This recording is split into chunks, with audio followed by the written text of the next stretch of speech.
Living in Sycamore Heights was supposed to be quiet, clean, and above all, predictable. That's why I'd moved here.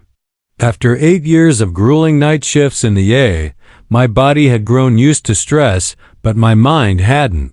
I needed stillness. Birds chirping, lawns mowed, neighbors who waved but didn't overshare. Sycamore Heights offered just that. And then I got the chickens. It started with Henrietta, a speckled brown beauty with a bossy attitude and a heart of gold. My sister Amy had gifted her to me as a joke after I complained that I needed something more grounding than yoga. Try a chicken, she'd said. They're like therapy with feathers. Within 2 weeks, Henrietta had new sisters, Pepper, a spunky Rhode Island red, Goldie, an inquisitive buff Orpington, and Ruby, a regal bard, rock with judgmental eyes. I built them a coop with my own hands, complete with flower boxes, solar-powered lights, and even a little sign that said, Cluckingham Palace. I knew Sycamore Heights had rules, but I did my homework. The HOA guidelines were clear: no permanent structures over 6 feet, no offensive smells, nothing built within 10 feet of a property line. I met every rule and then some. The co-op was immaculate, Pinterest-worthy, even. No noise complaints. No smell. Just peace. Each morning, the girls rewarded me with eggs deep brown, smooth, warm to the touch. I had never tasted anything like them. Store-bought eggs were watery and sad by comparison. These were rich, buttery, with yolks like miniature suns. I'd begun to structure my whole morning around collecting and cooking them. Scrambled with feta, soft-boiled over avocado toast, baked into muffins I shared with Jeff next door. For the first time in years, my life had rhythm, purpose, and then the eggs started disappearing. It was subtle at first. One day, I counted 7 eggs instead of the usual 8. The next day, 6. Then 5. I shrugged it off. Maybe the girls were stressed. Maybe the weather had thrown off their laying cycles. Or maybe I miscounted. But by the end of the week, only 3 eggs lay nestled in the straw. All 4 hens were healthy, active, loud. There was no sign of molting. I cleaned the co-op meticulously. Checked for predators, snakes, even rats. Nothing. When I began logging everything, I drew a chart. Each day I noted what time I fed them, how many eggs I found, what the weather was like. I even recorded cluck volume in case there was a secret language I was missing. But the data didn't lie. The hens were laying. The eggs were vanishing. I was being robbed, and I didn't have the faintest clue who would do something so bizarre. It wasn't until I was watering my tomatoes that I mentioned it to Jeff. "You're keeping records?" he asked, eyeing the little notebook I was scribbling in like I was a mad scientist. "You know they're chickens, right? Not high-yield stocks." "Something's wrong," I said, defensive. "I think someone's stealing my eggs." Jeff leaned on the fence between our yards. "You know who I've seen around your side gate every morning lately?" I looked up. "Margaret, from the HOA board." That name alone made my stomach churn. Margaret Wilkins had moved to Sycamore Heights 3 years ago and wasted no time climbing the HOA ranks. Within 6 months, she was enforcing obscure regulations nobody knew existed, like mailbox trim color codes and acceptable wreath styles during off-season holidays. She'd once made a single dad down the street repaint his entire garage door because the shade of beige was too ambitious. "Margaret?" I echoed. "She's never out that early." "That's why I noticed," Jeff said. 6:15, every day this week. I stared at the coop. "You think she's stealing my eggs?" Jeff shrugged. "Wouldn't put it past her. She's been showing people pictures of your co-op at the HOA meetings. Says it's a violation of some community ordinance." I felt my blood boil. "I checked the guidelines before I built it," I said. "There's no mention of chickens at all." She says they passed an amendment last month banning livestock. I would have received a notice. Jeff raised his eyebrows. You didn't go to the meeting, did you? I worked nights. I was pulling 12-hour shifts last month. Well, Margaret's banking on that. The next morning I did not go to the coop. I crouched behind my garden shed, hidden among the tomato plants and mulch bags. I held my phone camera tightly, lens pointed toward the coop. My heart thudded so hard I could hear it in my ears. At 6:14, I heard the faint jingle of keys. Then she appeared, Margaret Wilkins, wearing pastel Lululemon sunglasses perched atop her perfectly blow-dried hair. Her ponytail bounced as she strutted casually through the unlocked side gate, like she owned the place. She glanced left and right, then tiptoed toward the co-op like a spy in a midday drama. Reaching for the latch, she opened the door, bent inside, and began removing eggs gingerly, delicately like she'd done it 100 times. Into a small canvas bag they went. I stepped out from behind the shed, finding everything okay. Margaret? She gasped and dropped the bag. One egg cracked against the ground. Her face turned from shock to crimson rage. I was conducting an inspection, she said, standing up straight. Your structure is trespassing. Part of the inspection process? You weren't home. That's not how property rights work. She yanked something from her purse and shoved it toward me. An official-looking violation notice. As of last month, no livestock is allowed in Sycamore Heights. Your co-op must be removed in 5 days or face a $100 daily fine. I scanned the document. No signature. No timestamp. No official seal. I didn't receive this. We posted the amendment online. Maybe next time attend the meetings. She smiled coldly. And the eggs? Think of them as evidence. Then, as if this were some sort of court proceeding, she plucked a few eggs from the bag and placed them in her handbag. For my records, she said smugly. I watched her walk away, stunned. Eggs in hand, guiltless. She even hummed as she left. Blue designer sneakers crunching on my gravel path. Margaret had crossed the line. This wasn't enforcement. This was enjoyment. She was targeting me. Gloating while she did it. Making a smoothie with my therapy eggs. My girls weren't just chickens. They were what kept me sane. On days when the hospital left me drained and jaded, their silly struts and chirps grounded me. Their clucks were comfort. Their eggs, a little victory in an otherwise chaotic life. And now, the HOA queen was threatening to destroy that. I sat on the back steps of my porch that evening, still holding the notice. The sun was low, casting orange light across the coop. Ruby looked at me from the doorway, head tilted like she could sense my mood. What do we do now? I whispered. I opened my laptop. If I was going to fight back, I needed more than instincts. I needed strategy. And that's when I found it. On a forum for urban homesteaders, a thread titled Catching Thieves, Egg Edition caught my eye.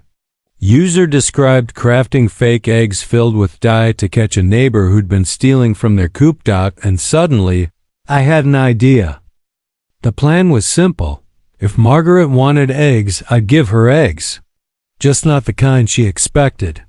I called in sick from my Friday shift, not something I did lightly. But this was war, and it demanded full attention. By noon, I had supplies. 4 ceramic eggs from a craft store, the kind crafters used to paint springtime patterns. Then came tubes of vibrant blue washable dye bright enough to mark a thief like a cartoon villain. I borrowed a tiny drill from Jeff, carved holes into the ceramic eggs, filled them carefully with the dye, and sealed them shut with silicone. Egg was a work of genius. When they dried, I nestled them inside the nesting boxes where the real eggs usually sat, hiding the fresh ones beneath a layer of straw in another corner. It was a calculated gamble. If she picked up just one fake egg, the pressure would crack it. I imagined Margaret's hands always manicured, always clutching a designer bag splattered in brilliant dye dot as the sun set. I locked the side gate and walked through every inch of the backyard, checking camera angles, ensuring my phone was charged, and my footage cloud dashed back. It was risky, maybe even childish. But Margaret had crossed into tyrant territory, and all tyrants fall eventually. Saturday morning, I was up before the alarm, sipping coffee at the kitchen window with the phone already recording in my lap. Henrietta was pacing near the coop like she knew something dramatic was coming. At precisely 6:22 a.m., the trap was sprung. A scream echoed across the neighborhood, high-pitched, furious, and undeniably Margaret. I bolted outside and tried my best to look surprised. She stood by the tearized coop, arms outstretched, hands and wrists covered in vivid blue dye. One of the ceramic eggs lay cracked on the ground, its contents smeared across the gravel like an abstract painting. Her face, normally a blank canvas of smugness, was distorted in rage. "You!" she screeched. "Everything okay, Margaret?" I asked innocently. "You set me up. Look at me. My Lululemon is ruined. Why are you in my backyard?" She blinked. "I was inspecting. At 6 in the morning? I have a duty to the HOA. You're in violation." I walked closer, phone still filming. "The eggs you stole, how long have you been taking them? A week? 2? They're illegal. They don't count as theft. So you admit it?" Her mouth flapped like a broken screen door. "This is assault." "I'm calling the police," I sighed. "Margaret, you walked onto my property without permission and touched something you weren't supposed to. That's called trespassing." She froze. "And by the way," I continued, "I have 6 days of footage showing you stealing eggs. Daily. That's theft. You wouldn't dare use that footage." "Oh, I wouldn't?" "Because I was thinking about launching a blog. Something like Egg Watch. HOA horror stories." Margaret's eyes narrowed. "You have no idea who you're dealing with. I run this neighborhood. By next week, everyone here will think you're a dangerous lunatic with illegal livestock." And then she turned, stained blue hands clutching her phone, and stormed off down the garden path, leaving perfect blue footprints behind her. For a moment, I thought I'd won. 3 days passed. No sign of Margaret, no email, no knock at the door. No passive-aggressive letters in the mailbox. Until Wednesday afternoon. That's when the email hit every inbox in the neighborhood, greater than un. Subject: Emergency HOA meeting, health hazard at 247 Maple Drive. Details: due to recent discoveries of hazardous material and aggressive resident behavior, the HOA will hold an emergency session Friday evening to discuss immediate action. Attached were photos of Margaret's blue hands. She included a dramatic paragraph about chemical traps designed to maim, potential environmental violations, and chickens known to be aggressive toward board members. By the end of the email, you'd think I was running a radioactive poultry pit in the middle of suburbia. Then the text began. "Are you really keeping dangerous animals? What's with the booby traps? Margaret says her hands are stained for life. Is that true? My kids walk by your house every morning." My stomach churned. She hadn't just come for me, she was coming for my reputation. And unfortunately, she was good at it. I called Amy. "Let me guess," she said. "She went full HOA psychotic?" She scheduled an emergency meeting claiming I set chemical traps. There was a pause. "Did you?" "No. I used washable dye and ceramic eggs just to prank. She was stealing from me." "You have footage?" 6 days worth. "Perfect," she said. "Time to go nuclear. You need to go public." "Make I how?" "Create a website. Post your coop, your hens, your clean setup. Post the surveillance footage. Include a copy of the invalid amendment vote. Make it a story the entire neighborhood can't ignore. I stayed up all night building the site.saveoursycamorechickens.com homepage. Smiling pictures of Henrietta, Pepper, Goldie, and Ruby. Underneath, surveillance video of Margaret sneaking into my yard 6 mornings in a row, stealing eggs and snooping around my garden. Next section. Charts and research about backyard chickens. How they improve sustainability, pose no health risk, and increase property value when maintained properly. Then came the legal page. Excerpts from the HOA bylaws proving the new amendment banning chickens had never been properly distributed to homeowners. No 30-day written notice. No verified quorum. I added testimonials from neighbors who had received my muffins. Best eggs I've ever had, Jeff wrote. My toddler thinks Goldie is magical. And finally, a gallery titled Margaret vs. The Dye Trap.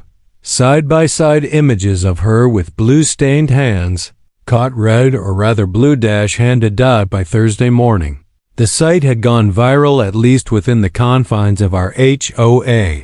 I printed flyers with a QR code linking to the site and discreetly placed one in every mailbox. By lunch, my phone buzzed nonstop.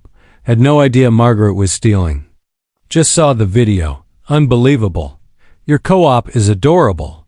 Don't let her bully you. Can we bring our kids to see the chickens this weekend? And then, out of nowhere, greater than she's been stealing my tomatoes for 2 years. Count me in? Walter Jenkins, our 80-year-old neighbor support, was pouring in, but so were threats from Margaret's loyal followers. This stunt is childish. You're making the neighborhood look trashy. The co-op smells. Nobody wants to smell chicken poop. A few angry emails were clearly written in all caps, but the tide had turned. I wasn't the crazy lady with hens anymore. I was the underdog. The one who stood up to the HOA dictator. By Friday evening, the entire community center parking lot was full.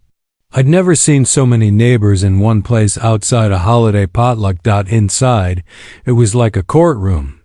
Margaret's supporters sat on the left, mine on the right.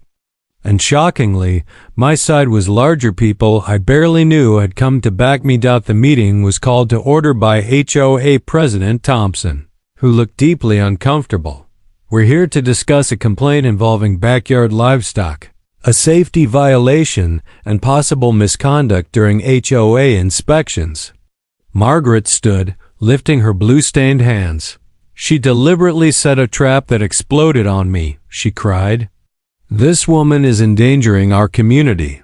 She's keeping livestock and violating health codes. I stood calmly and raised my hand. Before we address the dye, I said, can we address why Margaret was trespassing on my property for 6 consecutive mornings? There was a long pause. Whispers rippled through the crowd. And stealing eggs, I added, tapping my phone. It's all here. Video footage. She never conducted a single inspection. She trespassed. She stole. She lied. From the back, someone muttered, "Knew it." Even if she was taking eggs, Thompson began nervously, the chickens themselves are against our bylaws. According to Section 7 of our HOA charter, I interrupted. Any amendment must be provided to all homeowners in writing at least 30 days in advance. I have 10 signed statements here from residents who never received notice. That invalidates the amendment. The president glanced at the documents. We sent emails to some, not to all. That's not due process. Just then, Walter Jenkins stood up, cane in hand. And while we're at it, why has Margaret been inspecting my vegetable garden and taking tomatoes? Laughter erupted. Margaret's face turned puce. The president rubbed his temples. We'll take a recess to review the footage and documents. And just like that, the air shifted. What began as Margaret's crusade to smear me had turned into a reckoning of her abuses. The air inside the community center buzzed with tension. The recess dragged on, giving neighbors time to whisper, argue, and huddle into clusters like opposing political parties. On my side of the room, people scrolled through the website I'd made, watching the egg theft footage over and over again, shaking their heads in disbelief. Margaret sat rigidly, arms crossed, lips pressed into a thin, angry line. Her once flawless hair now frizzed slightly from stress. She looked less like the powerful gatekeeper of the HOA and more like a student caught cheating mid-exam. President Thompson returned 15 minutes later with a stack of printed documents. He cleared his throat and adjusted his glasses as he approached the podium. "We've reviewed the surveillance footage," he began. "It clearly shows unauthorized entry onto the property at 247 Maple Drive on multiple occasions." Margaret shifted in her seat. "We've also confirmed that written notices regarding the livestock amendment were not sent to all homeowners, only select email recipients. That violates Article 7 of our own charter." The room murmured with agreement. I heard someone whisper, "Told you." "As such," Thompson continued, "the livestock amendment is hereby invalidated, pending proper notification and a legally compliant vote." I exhaled, shoulders finally relaxing. Margaret stood up so suddenly her chair screeched. "This is insane," she barked. "She booby-trapped eggs? She could have hurt someone. I have the dye stains to prove it." Thompson sighed. "Miss Wilkins, you entered private property without permission. Multiple times. If you wish to pursue legal action, you're welcome to file a civil complaint. But as far as the HOA is concerned, this meeting is adjourned." Gasps of relief, cheers, even rippled across my side of the room. Margaret stood frozen, stunned, rose slowly, turned to the crowd, and gave a quiet, respectful nod. Walter Jenkins shouted, "Long live the chickens," which was followed by a round of applause and awkward laughter. That night, I returned home to a new atmosphere. Lights were on in porches all down Maple Drive. Neighbors waved warmly. Some approached to apologize for believing Margaret's lies. A few dropped off gifts: fresh bread, a pot of honey, a six-pack of local IPA. Jeff, bless him, came by with a wooden sign that read, "Cluckingham Palace, defended and declared free." Even the kids from next door ran up to the fence and asked if they could meet the blue egg chickens. Ruby puffed out her feathers like royalty. By Monday morning, I woke up to emails from Better Suburb Living, a blog that covered HOA horror stories. They wanted to do a write-up. The headline draft read, "Nurse versus Neighborhood Tyrant, the egg that broke the board." I almost cried laughing. Then came the wave of support from outside Sycamore Heights. Backyard chicken enthusiasts shared my site across forums and Facebook groups. I started getting messages from homeowners in other states. "Greater than you inspired me to challenge my HOA snow garden policy. Thank you for showing we don't have to roll over for bullies." Even Amy called and said, "Congrats, sis, you're an internet folk hero." I couldn't help but smile. The following week, the HOA board held a special meeting, this time fully public and properly announced. The turnout was the largest in community history. Margaret didn't show up. President Thompson, clearly humbled, announced the formal removal of the livestock amendment from the HOA charter and acknowledged that the process of regulation must involve transparency, community input, and basic decency. He also proposed a new position on the board, community wellness liaison, someone to represent homeowner concerns before decisions were made. Jeff nominated me. I declined. Instead, I nominated Walter Jenkins, anybody who's kept tomatoes safe from tyranny for 2 decades, I said, deserves the job. Walter smiled so wide I thought his dentures might fall out. The vote was unanimous, and just like that, the board began to shift less about restrictions and more about actual community care. One by one, neighbors who had been silent about Margaret's abuses began to speak up. She fined me for a flag she didn't like. She told my wife her door wreath looked political. She opened my backyard gate without knocking once. It turned out my egg war had merely exposed the surface of a deeper rot. But now, with Margaret out of power, the community was healing. Nobody really saw Margaret for weeks. Rumors swirled she'd taken a vacation to Arizona, moved in with her sister, or was lying low and plotting revenge. But nothing ever materialized. And slowly, her name faded from neighborhood chatter like a passing storm no one wanted to remember. What did arrive, however, was a formal notice from the HOA. Margaret Wilkins had resigned from the board, effective immediately, citing personal reasons. I saved the email like a trophy. Someone taped a small blue ribbon to her mailbox the next day. I wasn't sure who, but I laughed when I saw it. The cherry on top, a week later, I received a letter from the city animal inspector, who had been anonymously tipped off about illegal livestock operations. He visited, did a walkthrough, and left smiling. "You've got cleaner conditions here than most restaurants," he said, petting Ruby. "Honestly, I wish more people did things this responsibly." He left me with a city-issued Urban Agriculture Merit Certificate for Community Contribution. I framed it and hung it right above the Coop door. Spring turned to summer, and Sycamore Heights began to feel like a neighborhood again, not a gated regime. People stopped living in fear of fines and instead started waving hello, trading zucchinis for bread, leaving surprise cookie tins at doors. Henrietta laid a double yolk egg one morning. I took it as a sign. Goldie started following kids to the fence, waiting for hand-fed blueberries. Pepper pecked at the hose until Jeff installed a tiny water fountain near the coop. Ruby became a minor Instagram celebrity after Amy posted a video of her doing a slow strut down a miniature runway of cardboard. New coops popped up. By fall, 5 houses had chickens. We even created a little map called the Backyard Egg Crawl, where neighbors could walk house to house, learn about hens, and get a sample egg carton.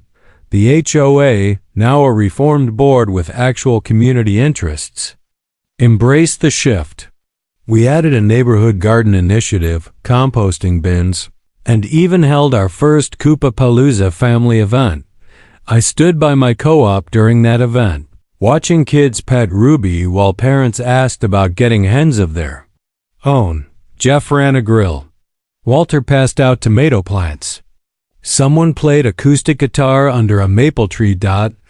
It was perfect. As the sun dipped below the rooftops of Sycamore Heights, I looked around at the community I had once feared might turn on me. Now it had turned because of me and for the better, all thanks to 4 chickens and 1 brilliant blue egg.